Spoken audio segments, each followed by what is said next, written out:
Then we can begin.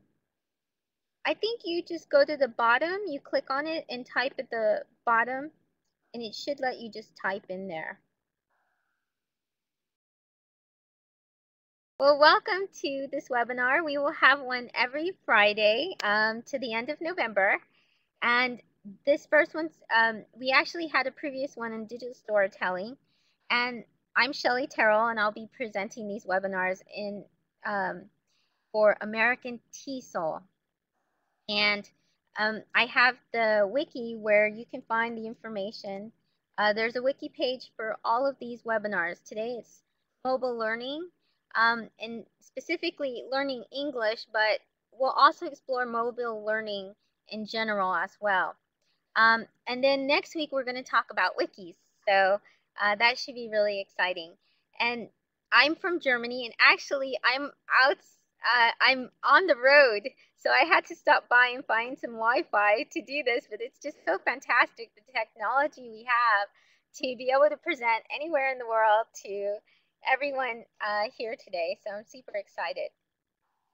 I teach both adults and I teach children as young as 4 years old, and I use my iPhone with my young learners as well as my adult students. So it's not age specific, this one in general. So one of the things I want to explore is what are mobile learning devices, and if you can type in the chat what you think are mobile learning devices. I researched this a lot, and actually there's quite a few definitions of what people consider mobile learning devices. Okay, yes, exactly. Small and expensive computers.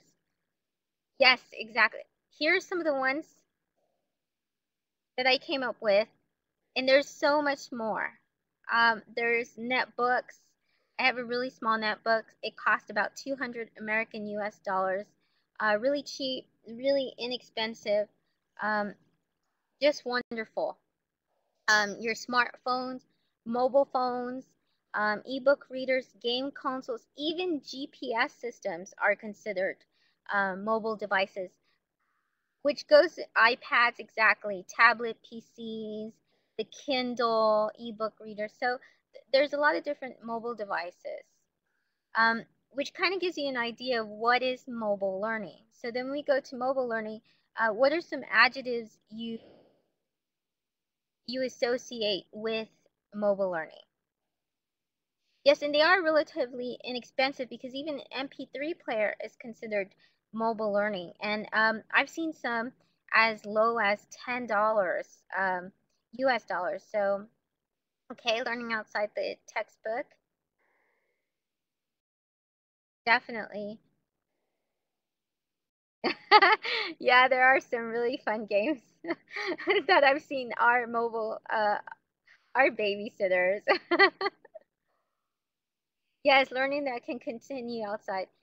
I did a lot of research, and these were the adjectives I found that were most repetitive in the research. Anytime, anywhere learning, handheld, at a distance, lightweight, portable. There are so many more adjectives to describe it. Yeah, 24 learning experience, engaging. I like to think of it as taking learning outside of the school.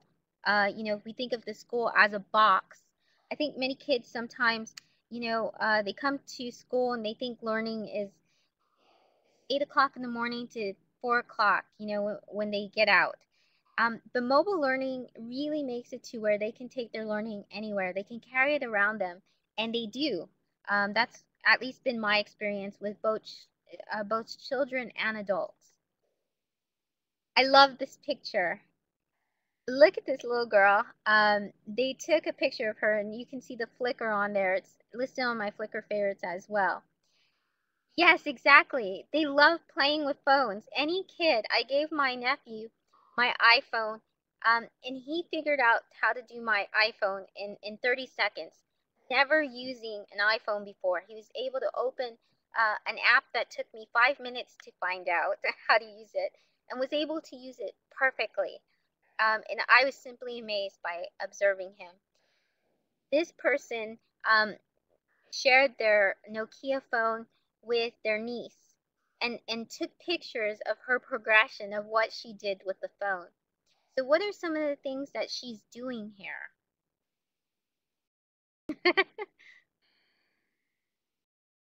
See the pictures, what she's doing.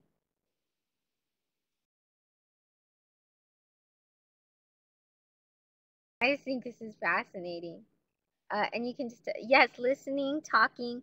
Do you see the corner one where she is, let me see if I can, I'll point to it. But you see right here where she's looking around while she's typing. I just love that. I think it's amazing. Um, she's just so interested and she goes through all these steps. Exactly. Children, for them, it's very natural to use these devices. When they're young, they see us doing it and modeling and talking on the phone so many times, and they just want to play with the phones. Let's look at these students. What are they doing? Oh, no problem. His favorite app is YouTube. Yeah, my students really love watching the Wiggles.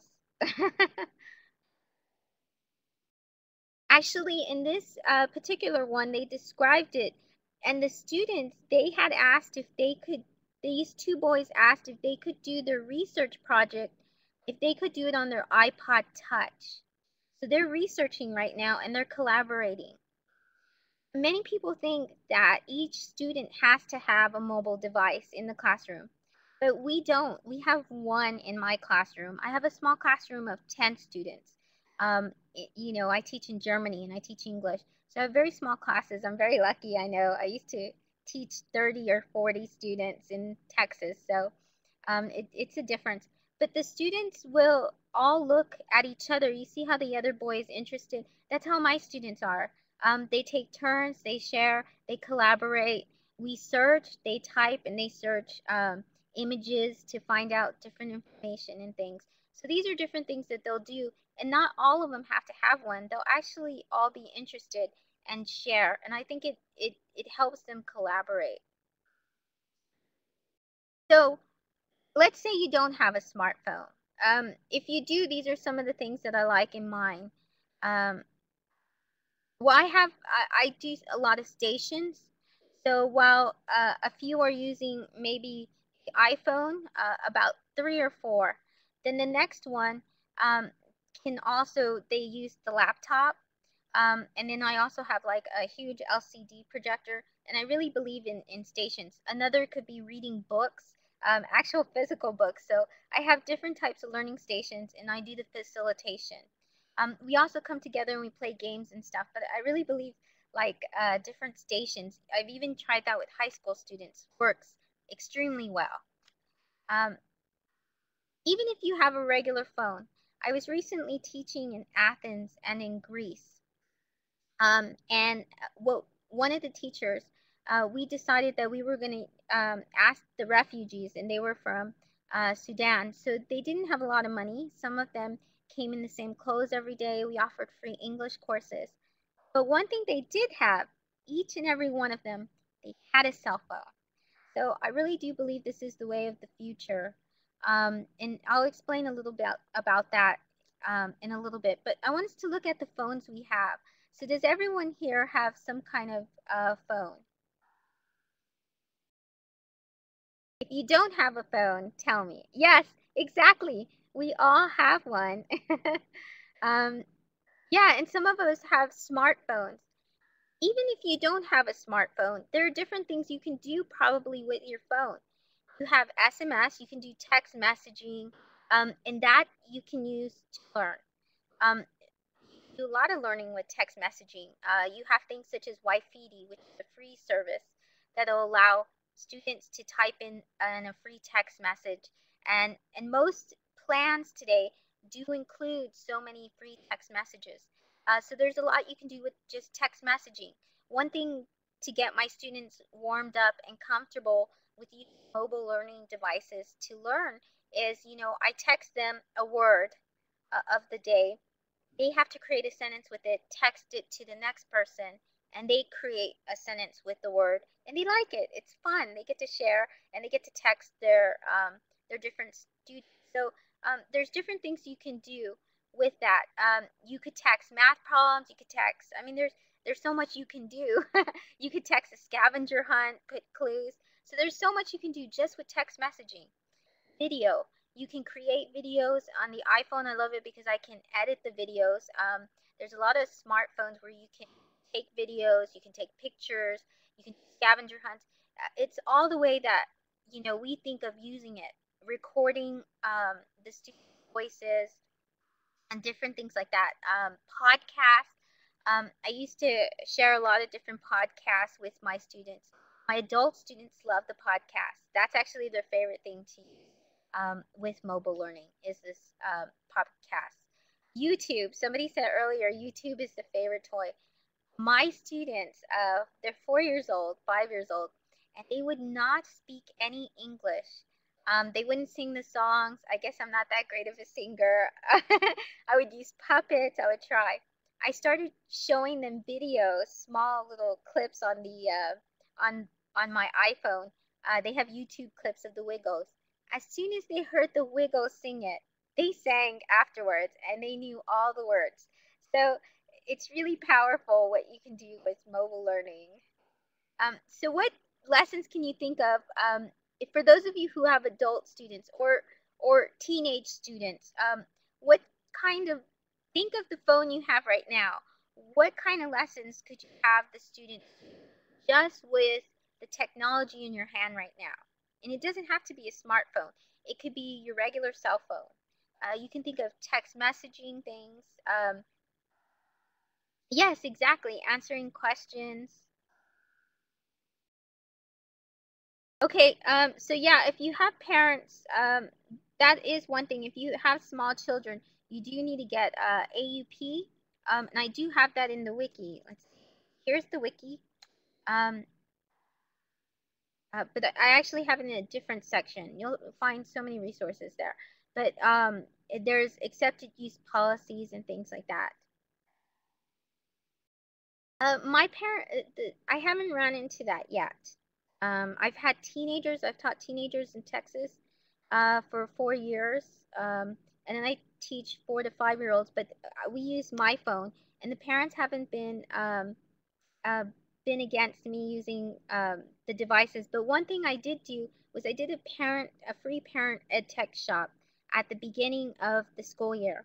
And I showed the parents the wiki, the mobile phones that I use, all the devices, and I showed them what I would do with them.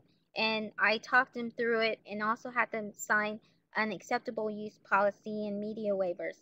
So I think by showing them and explaining to them, and I also asked them for contributions such as if they could give me ideas to make things better, and they loved it.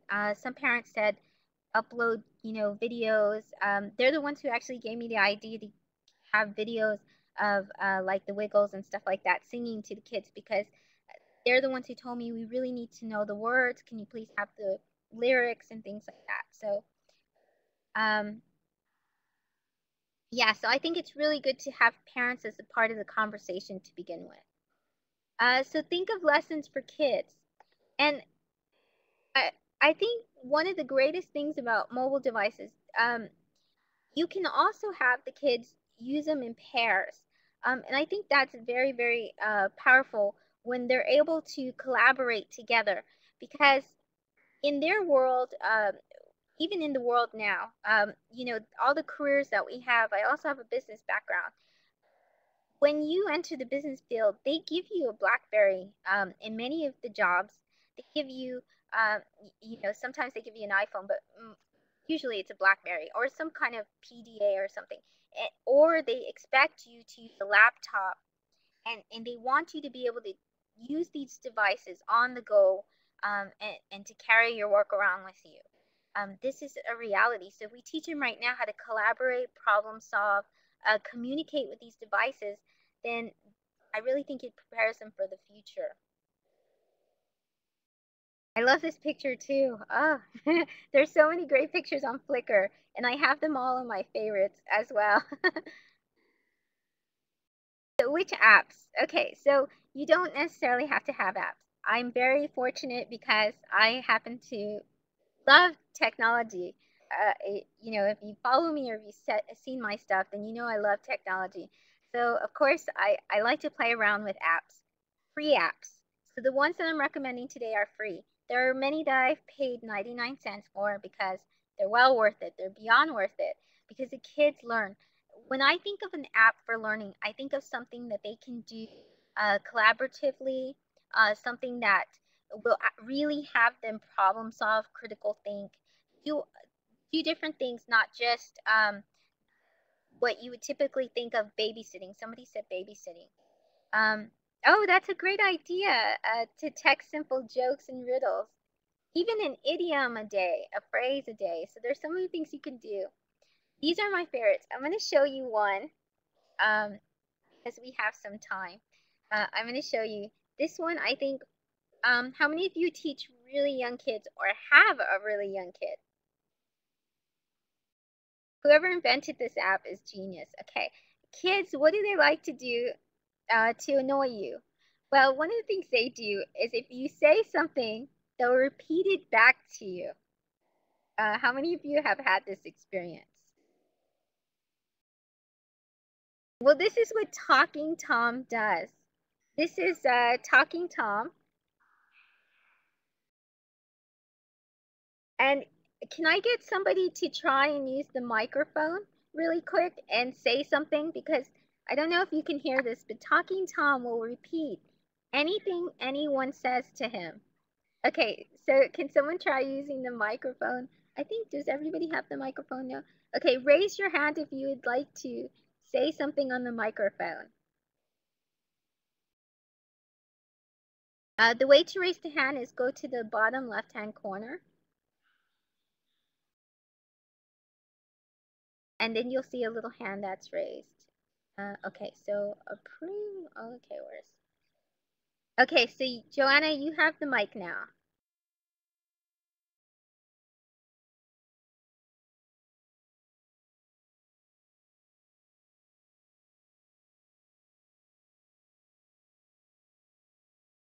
And just click the talk button, click the little lock on the side, and it should work. And just click the talk button, click the little lock on the side, and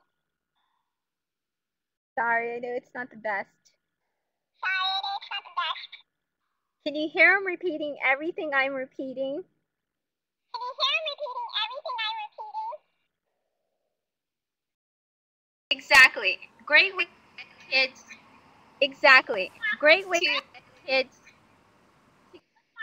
to.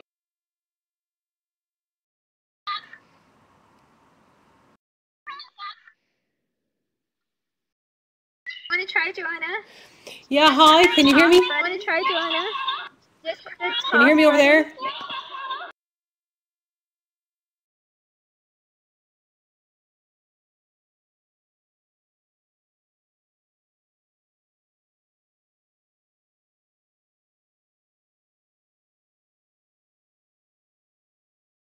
Great job, Joanna. Did you hear him repeat what you said? Okay, and then you can. Then there's a little record button. This is a free app, by the way. And at this record button, you can immediately send. You just click it, and then you can automatically send. Okay, so I turned them off. But thank you, Joanna, for volunteering and doing that. So you can click the record, and you can automatically email that to parents who then see that the student is speaking English or telling a story. They can make a video. They can feed Tom. They can give him milk. They can tickle him and hear him purr. So there's lots of things that he can do. So I really like this for the kids because it gets them talking. It gets them really excited. And for me, it's really great to get the kids speaking English. Another one is Chictionary Lite. Now, Chictionary Lite is a word game. And it's a free word game. And it has different ways that the kids can start spelling and things like that. Favorite app for that's free. All of these are free, by the way. And there's many more on my wiki. And you'll see all of these on the wiki as well. But Photobabble is great for adults, and it's also great for kids. With the Photobabble app, just 3 steps, you upload any picture, and then you tell a story with it. So, how many of you are familiar with Photobabble, the actual website and desktop server?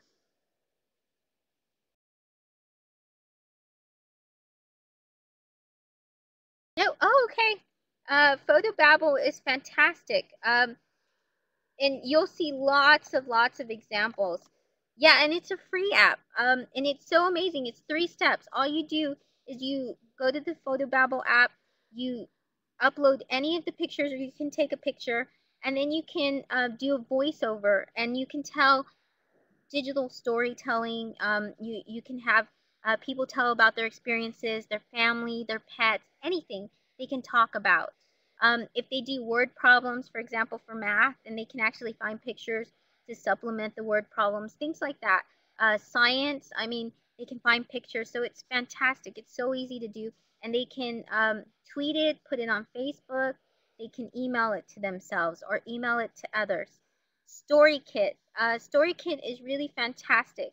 I got to show you this one because StoryKit is just beyond amazing. It even can be used for teenagers because StoryKit, what it does is it has old stories, such as the Three Little Pigs, classic stories. You get the actual, this is what it looks like. You get the actual frames, and you recreate the story. You can retell the story. You can do it through voice. You can draw. You can upload drawings. Or you can use their templates to write the text. So you spend lots and lots of time creating the story. It's something great for kids to use together. What I love about it is it has audio, it has the written, and it also has the creative part where they're drawing. So it's fantastic, and they get to share that with others as well. But it's a full story. It could be like up to, I think, 50 pages, and they give you old classic templates, so it looks like the classic books which they scan. Story Robe is the same thing. They get to create their story, they get to do drawings, and then afterwards they get to do the narrative, the audio narrative. It's really simple to use. 3 steps for Story Robe, and all of these are free. Now, these are my refugee students, um, and you can see part of the lesson where they're engaged with now this is just their own cell phones. These are the ones they had handy. Um, I don't know if those do. Photobabble does have a PC version. And for those of you, one of them that I didn't put up there that you could use is you could use Animoto too. Animoto does have a PC version. It's on the web, and they have a free app as well. I didn't put it in there because they don't have audio narrative, and I think audio is really a great feature. So, but it is a free app, and it is great for doing videos. It's really simple to use. Yes, I'm not sure if we do. Oh, okay, yeah, share if you have other apps that you know of that are not very expensive or free. That would be even better. Then go ahead and share them. You can save the chat later. So which apps for adults that I like? Well, my refugee students who didn't know very much English, we had them take out their cell phones, and we just asked. There was a teacher who hadn't really used technology before, and I thought it was so fantastic and brave of her that she just told them, okay, we're going to use your cell phones. I want you to text message each other with the vocabulary you just learned in class. And I thought that was genius, absolute genius. They loved it, you know. She went around to facilitate it, and you can see how they're very interested. That's just a snapshot of the class. There's different ones I like for adults or older, even teenagers can use these. StoryCorps is fantastic. I'll go to the bottom of this one. Thank you, James, for sharing that. StoryCorps the students learn how to conduct an interview. They actually do this together. They hear other interviews and then they upload their interview to the Library of Congress. So it becomes part of their collection. And they go through steps and they ask them steps. They ask them things like, okay, what kind of questions do you want? These are some sample questions. Is this what you want to ask? Who will you be interviewing? So it's fantastic, StoryCorps. Audio Boom. You can tell online interviews, stories, and there's a huge community that shares, that does Audio Boo. There's so much you can do with it. You can tweet it. You can even, I believe, embed it. No, actually, they didn't. I think they were just so surprised that they were able to use their cell phones for learning that they didn't mind at all. They weren't frustrated. We're very patient with them, so we give them the time to do it. But I think with most, in my experience, adults get so fascinated that this would be they would be able to use their cell phones in class without getting in trouble. Even teenagers, they get so fascinated that they just, I don't think I've never seen them get frustrated or not enjoy it. And kids, well, kids love phones, so that's kind of a given sometimes, I think. Photobabble, Newsy. Newsy actually, it's great for research as well. Newsy will show the same news story in many, many different ways from different sources, and you can even get the transcript. So you hear every single side of a news story. They do it at different levels, so you know the different reading levels. Now, a lot of these apps have to do with speaking, reading, writing, using a lot of language because I'm a language teacher. Um, so just FYI. Video vocab, another fantastic one that goes with the business podcast. Um, if somebody's teaching business English, this is a great way to learn vocabulary. There was another vocabulary one. I'll put it on here because if any of you have high school students, this one's fantastic. Vocab Ahead is the name of it. It's a free app. And it's great for students learning, studying for the SAT, the GRE. It's made so that way they can also learn different types of things. So those were some of the things. I know it was a very short presentation, but yeah, exactly. I don't think students should turn off at school. When they get to their jobs, even now when we get to our jobs, in the majority of jobs, except for maybe the teaching profession, you turn on. Actually, you're supposed to turn on your laptops, your cell phones. You're supposed to carry them around all the time. In many, many different places, um, you couldn't get away without using your digital technologies. In fact, people are constantly complaining about that. That they always have to have um, something around. But even before the cell phone, it was your beeper and things like that. This is the future. We can't stop that. We can't change the way businesses are or careers are and things like that. So I think it's really important that we do get students used to using these in a way that they get to problem solve, communicate, be interactive with it, and really critical think with it. At least those are my ideas. But I also think that when I first started using my iPhone and things like this, so I could do my job better and learn and things like that, and the social media. It was a bit of a learning curve for me. It still is. It's difficult for me to read ebooks. I'm getting used to this, but our kids don't have to have that learning curve.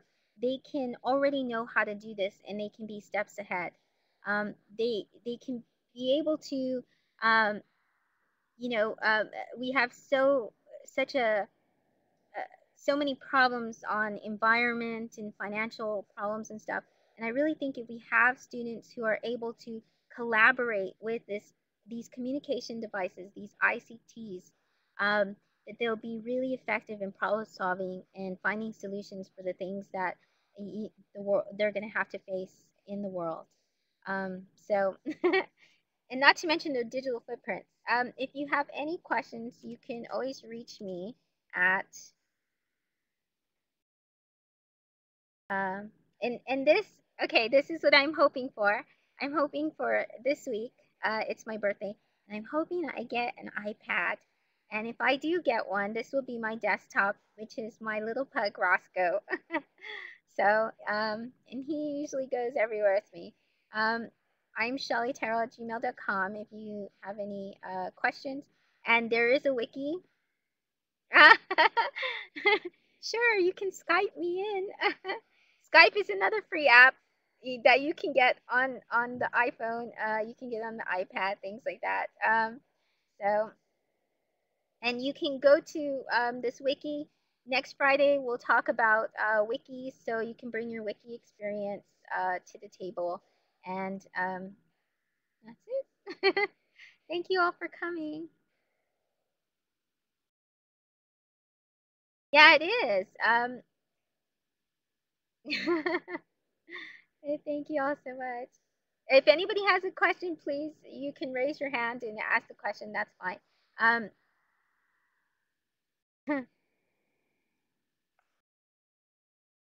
it's wikis. We'll be doing wikis. Oh, thank you.